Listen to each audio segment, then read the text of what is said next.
यमराज ने बताया, सपने में मरे हुए लोग देखने से क्या संकेत मिलते हैं। दोस्तों, अगर सपने में मरे हुए लोग दिखाई देते हैं तो हमें बहुत ही महत्वपूर्ण संकेत मिलते हैं। दोस्तों, एक बार देवर्षि नारद यमराज से मिलने के लिए यमलोक जाते हैं। यमराज देवर्षि नारद का बड़े प्रेम से आदर एवं सत्कार करते हैं। उन्हें प्रणाम करते हुए पूछने लगते हैं, हे देवर्षि, यमपुरी में आपका स्वागत है। आपके दर्शन से आज मैं धन्य हुआ और आपके चरण पड़ने से यमपुरी की शोभा बढ़ गई है। इस प्रकार से यमराज के द्वारा स्वागत किए जाने पर देवर्षि नारद प्रसन्न होते हैं और यमराज को भी प्रणाम करते हैं और कहते हैं, हे मृत्यु के देवता यमराज, आपको भी मेरा प्रणाम है। आपके आदर सत्कार से हम अत्यंत प्रसन्न हुए। फिर यमराज नारद जी से कहते हैं, हे देवर्षि, आज आपका यमलोक में आने का क्या प्रयोजन है? अवश्य कोई महत्वपूर्ण कार्य अथवा कोई महत्वपूर्ण समाचार लेकर आप आए होंगे, या फिर हमसे कोई भूल तो नहीं हुई है? कृपया बताइए, मैं आपकी क्या सेवा कर सकता हूँ? तब देवर्षि नारद कहते हैं, हे धर्मराज, आप तो मृत्यु के तथा न्याय के देवता है। आप तीनों लोकों के सभी जीवित और मृत प्राणियों का लेखा जोखा रखते हैं। आपको समस्त चराचरों के भूत और भविष्य का भी ज्ञान है। इसीलिए मैं आपके पास कुछ शंका लेकर आया हूँ, जिसे दूर करने की कृपा करें। फिर यमराज कहते हैं, हे देवर्षि, आप सत्य कहते हो। हम तीनों लोकों में निवास करने वाले सभी जीवित और मृत प्राणियों का लेखा जोखा अवश्य रखते हैं, किंतु आपके मन की बात जानना हमारे बस का नहीं है। आप तो तीनों लोकों की खबर रखते हैं। आप भगवान विष्णु के सबसे प्रिय भक्त हैं। आप समस्त शास्त्रों का भी ज्ञान रखते हैं, किंतु अगर आप मुझसे कुछ जानना चाहते हैं तो मैं अवश्य आपकी सहायता करूंगा। हे देवर्षि, आपकी जो भी शंका और प्रश्न है आप निसंकोच पूछ सकते हैं। मैं अपने सामर्थ्य के अनुसार उनका जवाब देने का प्रयास अवश्य करूंगा। देवर्षि नारद कहते हैं, हे यमराज, मैं पृथ्वी लोक का भ्रमण करके आया हूँ। मैंने पिशाच, प्रेत, कुष्मांडा, बेताल, चुड़ैल, पिशाचिनी आदि प्रकार की कई विचित्र चीजें देखी है जो जंगल में निवास करती है। इसके साथ ही मैंने देखा है ये सभी दुष्ट शक्तियाँ मनुष्यों को परेशान करती है, दुख देती है। इसका क्या कारण है? ये सभी बुरी शक्तियाँ मनुष्यों को क्यों परेशान करती है? तथा मेरे मन में अन्य एक प्रश्न है कि मनुष्य कई बार सपने में अपने पूर्वजों को देखता है, तो इसका क्या अर्थ होता है? सपने में मरे हुए लोग दिखाई देने का क्या मतलब है? इससे मनुष्य को कौन से संकेत मिलते हैं? मैं समस्त मनुष्य जाति के कल्याण के लिए इन प्रश्नों के उत्तर जानने के लिए आपके पास आया हूँ। नारद जी के प्रश्न सुनकर यमराज कहते हैं, हे देवर्षि, आपने समस्त मानव जाति के कल्याण के लिए उचित ही प्रश्न किए हैं। मैं आपको इन सभी प्रश्नों के उत्तर अवश्य देता हूँ, किंतु उससे पहले मैं आपको एक अत्यंत पवित्र कथा सुनाता हूँ। इस कथा में आपको सभी प्रश्नों के उत्तर मिल जाएंगे। आप इस कथा को ध्यान से अवश्य सुने। जो भी मनुष्य इस कथा का श्रवण करता है, मैं उसके 32 अपराध माफ करता हूँ। तब नारद जी कहते हैं, हे धर्मराज, आप मुझसे वह महान कथा सुनाइए, मैं इसे ध्यान से सुनूंगा। तो दोस्तों, फिर यमराज देवर्षि नारद को यह महान कथा सुनाते हैं। एक समय की बात है, मध्य देश में एक अत्यंत शोभायमान नगरी थी, जहां पर एक सेठ अपने 5 भाइयों के साथ निवास करता था।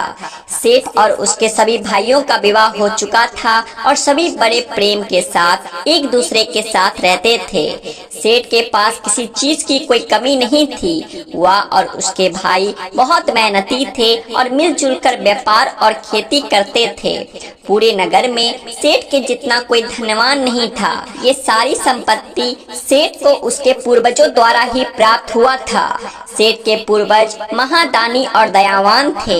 वे सभी दान धर्म तथा अनेक प्रकार के यज्ञ हवन आदि धार्मिक कार्य किया करते थे, किंतु सेठ कंजूस स्वभाव का था और उसके अंदर पूर्वजों के लक्षण नहीं थे। सेठ ना दान धर्म करता और ना ही यज्ञ तथा हवन आदि कार्य करता था।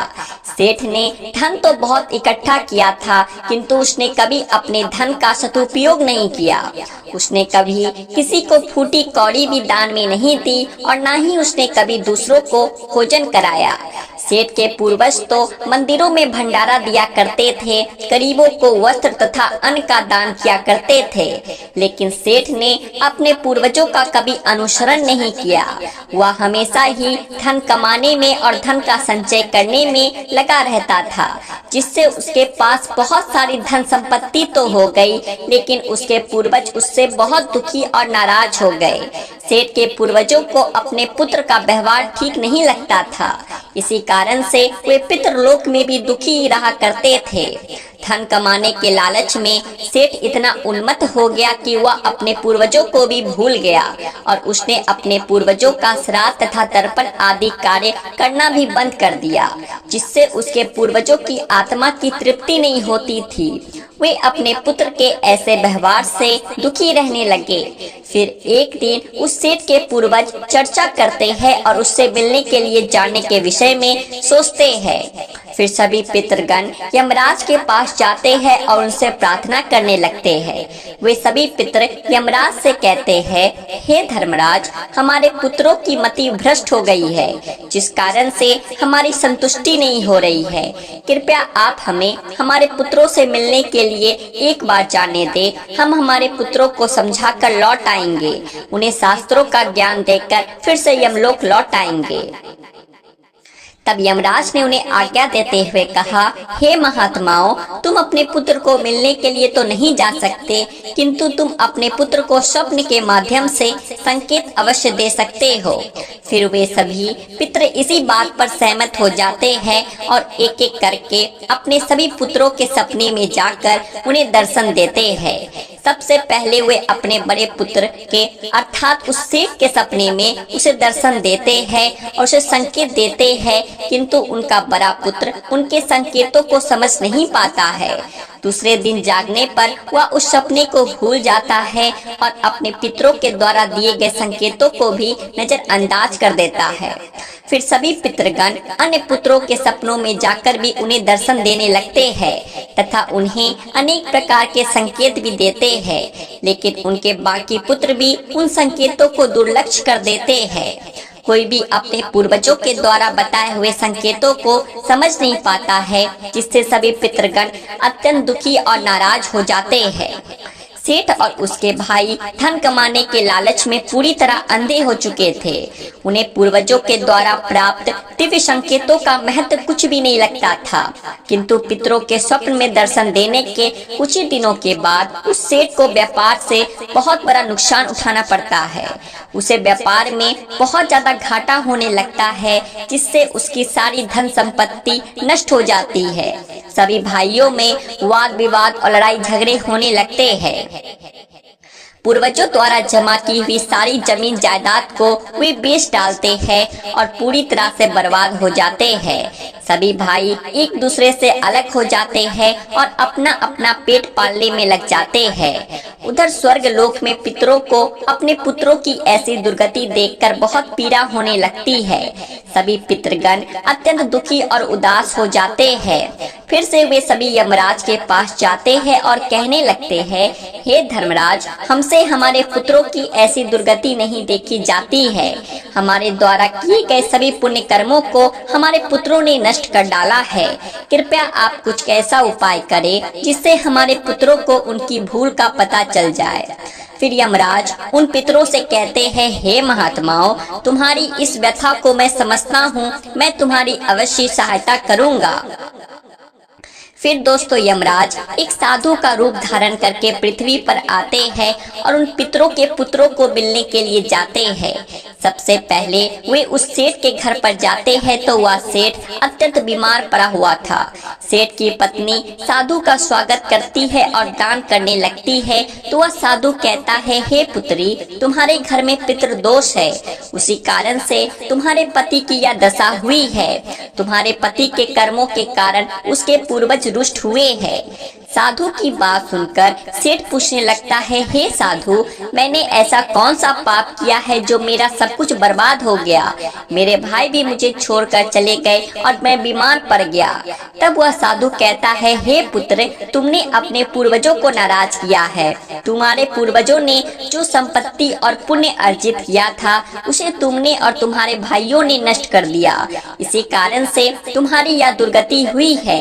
तुम्हारे पूर्वजों ने सपने में आकर तुम्हें कई महत्वपूर्ण संकेत दिए थे, किंतु तुमने उन संकेतों को दुर्लक्ष्य कर दिया और अपने पूर्वजों को अपमानित किया है। यही कारण है कि तुम्हारा सारा वैभव नष्ट हो चुका है। इस प्रकार से उस साधु के द्वारा बताने पर उस सेठ को सब कुछ पता चल जाता है। उसे याद आता है कि उसके सपने में उसके पूर्वजों ने उसे दर्शन दिए थे। वह सेठ उस साधु से कहता है, हे साधु महात्मा, आप सत्य कह रहे हैं। हमारे पूर्वजों ने हमें सपने में दर्शन अवश्य दिए थे, किंतु हम उनके द्वारा दिए गए संकेतों को समझ नहीं पाए। कृपया आप मुझे सपने में पूर्वजों को देखने पर क्या संकेत मिलते हैं, इस बारे में बताइए। फिर वह साधु कहते हैं, हे पुत्र, अब तुम ध्यान से सुनो। मैं तुम्हें सपने में पूर्वज दिखाई देने पर मिलने वाले संकेतों के बारे में बताता हूँ। यमराज कहते हैं, हे पुत्र, यदि पितरों का उद्धार नहीं होता तो वे प्रेत योनि में ही मृत्यु लोक पर भटक रहे होते हैं। वे भूख प्यास से व्याकुल होकर अपने परिवारजनों के घर में प्रवेश करते हैं। यदि सपने में घोड़ा, हाथी, बैल अथवा मनुष्य का विकृत रूप दिखाई पड़े तो समझ जाना चाहिए कि पितृगण अपने पुत्रों के व्यवहार से अत्यंत दुखी है। जो मनुष्य पशु पक्षियों को अन्न का दान नहीं करता तो उसके पितर अत्यंत दुखी होकर पशुओं का रूप धारण करके सपने में दर्शन देते हैं। यदि कोई ऐसा सपना आता है जिसमें कोई पशु अथवा जानवर मनुष्य की वाणी में बोलता हुआ दिखाई दे अथवा कुत्ता, बैल, गाय आदि प्राणी मनुष्य की तरह बातें करते हुए दिखाई पड़ते हैं तो इसका यह अर्थ होता है कि मनुष्य के पितर उससे अत्यंत रुष्ट है। ऐसे मनुष्य को भविष्य में भयंकर अपमान का सामना करना पड़ सकता है। ऐसे मनुष्य के जीवन में क्लेश हो सकता है। उसके भाई बंधु पशुओं की भांति युद्ध करने लगते हैं। यमराज कहते हैं, यदि सपने में मृत परिजन कुछ मांगते हुए दिखाई देते हैं तो इस स्वप्न को मनुष्य को कभी भी दुर्लक्ष्य नहीं करना चाहिए। इस सपने का यह अर्थ है कि उस मनुष्य के पूर्वज असंतुष्ट है, उनकी पितृलोक में तृप्ति नहीं हो रही है। जिस मनुष्य को सपने में उसके मृत पूर्वज कुछ मांगते हुए दिखाई पड़ते हैं तो उस मनुष्य का सारा अन्न भंडार समाप्त हो जाता है। वह घोर दैत्यता में पड़ जाता है, वह भिखारी बन जाता है। इसलिए उस मनुष्य को तुरंत ही अन्न का दान करके अपने मृत पूर्वजों को संतुष्ट करना चाहिए। यदि सपने में पूर्वज क्रोधी अवस्था में दिखाई देते हैं तो उस मनुष्य के पूर्वज उसके कार्यों से संतुष्ट नहीं है। वह मनुष्य जो भी कार्य अथवा व्यापार कर रहा है उसे उसमें नुकसान अवश्य उठाना पड़ता है। उसके द्वारा किए गए सभी कार्य व्यर्थ हो जाते हैं और उनका कोई फल उसे प्राप्त नहीं होता है। यदि सपने में पूर्वज दिखाई पड़ते हैं और अचानक से अदृश्य हो जाते हैं तो आने वाले समय में उस मनुष्य पर कोई बड़ा संकट आने वाला है, ऐसा समझना चाहिए। यदि सपने में कोई मनुष्य अपने मृत परिजनों को रोता हुआ देखता है तो उसके पूर्वज उसे यह संकेत दे रहे हैं कि उसे भविष्य में नुकसान उठाना पड़ेगा। उसका सारा धन वैभव नष्ट हो जाएगा और उसे भयंकर दरिद्रता का सामना करना पड़ेगा। आने वाले संकट की घड़ी को देखकर पूर्वज सपने में रोते हुए दिखाई पड़ते हैं। यदि सपने में पूर्वज गंदे और मैले वस्त्र पहने हुए दिखाई देते हैं तो निश्चित ही उस मनुष्य का सारा धन नष्ट हो जाएगा, वह धनहीन हो जाएगा।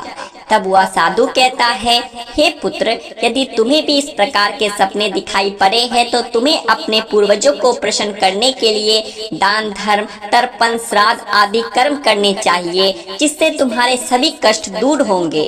उस साधु की बात सुनकर उस सेठ को अपनी गलती का एहसास हो जाता है और वह तुरंत ही अपने भाइयों के पास जाता है और उन्हें साधु के द्वारा बताई हुई बात बता देता है। फिर सभी भाइयों को समझ में आ जाता है कि उनके पूर्वज उन्हें सपने में आकर संकेत दे रहे थे। फिर वे सभी भाई मिलकर नदी के तट पर जाते हैं और अपने पूर्वजों के लिए श्राद्ध, तर्पण, दान, धर्म आदि कार्य करते हैं और अपने पितरों को संतुष्ट करते हैं। फिर एक दिन उनके पूर्वज उनके सपने में आकर उन्हें दर्शन देते हैं और उन्हें नाना प्रकार के संकेत देते हैं। यमराज नारद जी से कहते हैं, हे देवर्षि, जब मनुष्य के पूर्वज संतुष्ट हो जाते हैं तब मनुष्यों को अनेक प्रकार के संकेत प्राप्त होते हैं। यदि सपने में मृत परिजन सिर पर हाथ फिराते हुए दिखाई देते हैं, इस सपने का अर्थ यह है कि वे बहुत अधिक प्रसन्न है। पूर्वज यह संकेत दे रहे हैं कि उस मनुष्य के जीवन में कुछ बहुत ही अच्छा होने वाला है। यदि पूर्वज मनुष्य की ओर हाथ बढ़ाते हुए दिखाई देते हैं तो पूर्वज यह संकेत दे रहे हैं कि मनुष्य जो भी काम कर रहे हैं उससे वे संतुष्ट है और उसे उस कार्य में अवश्य सफलता प्राप्त होगी। यदि सपने में पूर्वज स्वस्थ दिखाई देते हैं, उनके मुखमंडल पर तेज दिखाई देता है और उनके वस्त्र चमकीले और सफेद रंग के होते हैं, तो उन पितरों को मुक्ति मिल चुकी है, ऐसा समझना चाहिए। अगर सपने में पूर्वज दूर आकाश में बादलों पर बैठे हुए दिखाई देते हैं तो यह शुभ संकेत है।